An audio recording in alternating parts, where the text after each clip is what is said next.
এটা হলো মেট্রো রেলের বিজয় সরণির স্টেশন। আমি চতুর্দিক দিয়ে ঘুরে দেখানোর চেষ্টা করব। হ্যাঁ, আমার সাথে রয়েছে জামতল উচ্চ বিদ্যালয়ের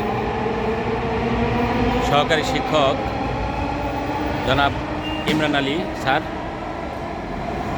আরও সাথে রয়েছে আমাদের হাই স্কুলের সম্মানিত প্রধান শিক্ষক জনাব এস আসাদুজ্জামান স্যার।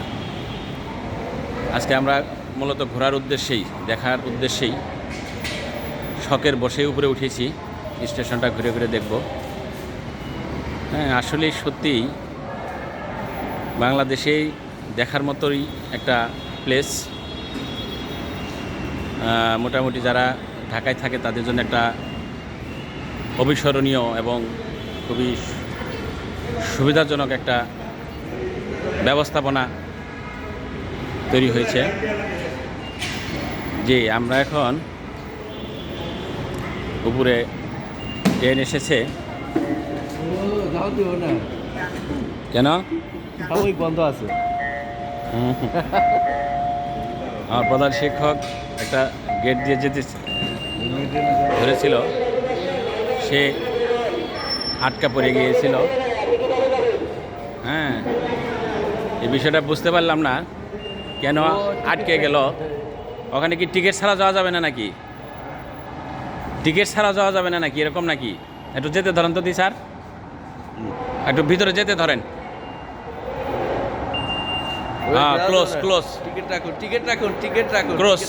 টিকিট এখানে পাঞ্চিং করতে হবে। হ্যাঁ, এটা জামতলের সিস্টেম চলবে না। এটা টিকিট পাঞ্চিং করার পরেই আপনাকে অনুমতি দিবে যে আপনি সামনে আগান। ঠিক আছে? হ্যাঁ, কারণ টিকিট ছাড়া ওই পাশে যাওয়ার তো কোনো প্রয়োজন নাই। ঠিক আছে, স্বয়ংক্রিয় প্রবেশপথ। সুন্দর, সর্বোচ্চ আধুনিক পদ্ধতিতে, যে পদ্ধতিগুলি বহির্বিশ্বে হয়তো আরও আগের থেকেই চালু হয়েছে। যাই হোক, আমরা পরে হলেও সেই পদ্ধতির সাথে সম্পৃক্ত হতে পারার জন্য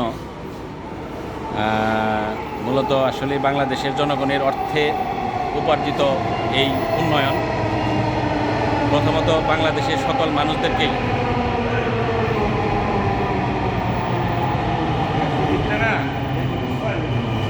জি জি জি জি সোয়ানির পরেই পথ ক্লিয়ার। তাহলে যাওয়ার সময় আমরা ট্রেনে যাওয়ার চেষ্টা করব। ওই পাশ থেকে বাসে উঠবো, না হলে ট্রেনে এয়ারপোর্ট স্টেশন বা ওই দিক দিয়ে। ঠিক আছে স্যার? এখন আমাদের জামতল উচ্চ বিদ্যালয়ের ইমরান স্যার কিছু বলবে। আমরা তার কথার জন্য অপেক্ষায় আছি। মহান আল্লাহ তাআলার কাছে অনেক শুকরিয়া এরকম আমাদের এই গরিব দেশে এরকম একটা প্রতিষ্ঠান দেওয়ার জন্য। আলহামদুলিল্লাহ। জি, আজকের এই যে সামনে টিকিট কাউন্টার, এখান থেকে টিকিট সংগ্রহ করতে হয়। আর টিকিট সংগ্রহ করেই মাঝখানে টিকিট পাঞ্চিং করে ভিতরে ঢুকতে হয়, নচেত ভিতরে ঢোকা যায় না। ঠিক আছে, আজকের ভিডিও এই পর্যন্তই। সবাইকে ধন্যবাদ। আসসালামু আলাইকুম।